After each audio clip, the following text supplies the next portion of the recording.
तो का हाल बा करे जा लोग। देखो तनी एने कारी मतलब बहुत आदमी बा, चारी ओरी आदमी बा।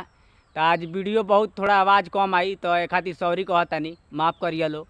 तो भाई लोग आज ज़्यादा बकचोदी ना करें, काहे कि एने कारी बहुत ज़्यादा आदमी बा। तो भाई लोग आज रिया राज के और रोस्ट करे वाला बानी। और का बताइए, वीडियो सिर्फ मनोरंजन खातिर बा, ना दिल पर ना गाड़ पर ले के बाद देखे के बा और हंस के भूल जाए के बा। तो भाई लोग बिना कोनो लाड़वा लहसुन के वीडियो स्टार्ट करल जाओ आ चलो रोस्ट करल जाओ, काहे कि ये आदमी बा तो ज़्यादा बकचोदी ना करें। चलो वीडियो के स्टार्ट करल जाओ। अरे बाप रे, सुने हैं ना कि पवन जी बहुत ज्यादा ठोकते हैं। अच्छा, तो भौजी के कहे के मतलब बा कि बाप रे पवन सिंह तो बहुत ठोकते हैं, उसके बाद काम देते हैं। तो ये भौजी साफ साफ काहे ना कहता रू, पवन सिंह पहले गांड मारते हैं उसके बाद काम देते हैं। आइडिया अब हम भी भौजी के गांड मारे, घचर घचर घचर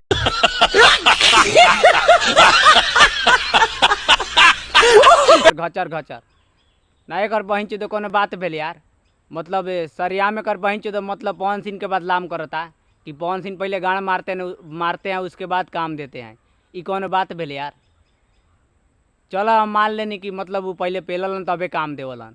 आई भौजी की बात सही बा कि पहले पेला तरन तबे काम देता रहन, तो बात तो सही है बा। खेसारी जी हम बोला अरे बाप रे वो तो और ज्यादा ठोकते हैं। अच्छा, तो भौजी के कहे के मतलब बा कि खेसारी जी तो और ठोकते हैं तब काम देते हैं। तो ये भौजी तनी अपन गाड़वा बचाइए के रही आ तो खेसारी भैया निहुराइए के पेललन, ठीक बा। आ निहुरा के तोहर कब गाड़ फाड़ दिहन आ तोरा के भौजी पतो ना चली, ठीक बा। तो ये कहतनी तोनी से कि जितना भी काम करता रही हीरोइन तनी अपन अपन गाड़ बचा के रखिए। तो खेसारी भैया खाली निहुराइए गाड़ में पेललन, ठीक बा। तो तनी अपन गाड़ बचा के रखिए भौजी, बहुत अच्छा। तो कल्लू जी हम बोले कल्लू जी तो सिगरा के छोड़ देते हैं ये मैं। अच्छा, तो भौजी के कहे के मतलब बा कि कल्लू जी खाली सुगरा के छोड़ देते हैं। तो का भौजी तोरा कहे के मतलब बा कि कल्लू भैया के खाड़ा ना होला का, उछाका हवन का। कौना एंगल से तोरा लागत रन कल्लू भैया सुगरा के छोड़ दिहन। खाली एक बार मौका दे के देख, पेल के लाड़े पर उलाट दिहन, ठीक बा तोरा के भौजी। उनकरा से कुछ ना होता, मान लेनी चलो उछाका बाड़न। एक बेर हमरा से विश्वास करके पेलवा के देखा अपना गाड़ में, ना कर बहन चो तो 9 महीना के दर्द दे देनी तोरा गाड़ में, तो कहिए तोहर बहन चो भौजी, ठीक बा। तो भाई लोग एने कारी बहुत आदमी बा यार, आराम आराम से बोलता नहीं, एडजस्ट कर लिया लोग। आदमी के चलते यार वीडियो बहुत दिक्कत से बनावता नहीं यार। देखो तारा एने कारी बसवारी में बनवाता नहीं बनावता नहीं भाई लोग। है राकेश मिश्रा हैं, ये अंकुश राजा जी हैं, तो ये सब के लिए क्या है इनके लोग के? ये लोग भी बहुत अच्छे हैं, सब लोग अच्छे हैं हमारे। अच्छा, तो भौजी के कहे के मतलब बा कि पवन सिंह अच्छे है, खेसारी लाल अच्छे है और लाड़वा लहसुन सब अच्छे है, हमार लाड़ अच्छे है। एक दिन मौका दे के देखिए तोहर बहन चो तोरा गाड़ के कर बहन चो समोसा ना बना दिलक तो कहिए तोहर बहन चो पेल के, ठीक बा। कमना एंगल से तोरा अच्छा लागत तारन सा। आ जौन तू बात कहता रू पहले ठोकेला सब पेलेला से तबे काम देवेला, तो ये बात तोहर भौजी सही बा, ठीक बा। पहले भोजपुरी भोसड़ी इंडस्ट्री में पहले पेला पेली ओकरा बाद काम दियाला, ठीक बा। तो तोहर बात में सच बा यार, हम तोरा गाड़ में हथियार डाल के चेक करके देख ले बानी, तोहर बात एकदम सच बा भौजी। हाँ नहीं अक्षरा सिंह ने भी काजल हाँ, लगवाने ने भी। काजल लगवानी भी लगाया था कि चुम्मा मांग रहे थे।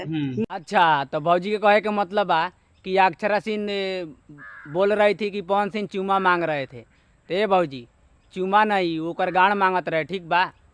कर बहन जो चूमा लेके का करी पवन सिंह, चूमा लेके कोई फायदा बा? चूमा तो हमनियों को लेवे नहीं। जौन माजा गाड़ में पेले में मजा आवेला तो चूमा ले में तनको मजा ना आवेला। माने हमने चुतिया आई, हमने के पता नहीं खे। इतना दिन से मतलब यूट्यूब पर वीडियो बनावता नहीं आ नया माल पटा के पेला तनी। तो भाई लोग तोनी के खुशखबरी कहता नहीं कि नया माल हम फंसैनी है, ठीक बा। अब दुख वाला बात नहीं खे, अब वो छोड़ दिलक तो दोसर पटैनी है। तो चूमा लेला में कोई फ़ायदा नहीं खे यार। जौन पेलला में मजा बताओ ना, चूमा लेला में का फ़ायदा बा यार, कोई फ़ायदा ना। वो तो खाली हिट जगावल जाला। प्रमोद प्रेमी जी, प्रमोद प्रेमी जी अच्छे हैं। हम्म? वो तो स्टेजे पे टोटा कर देते हैं।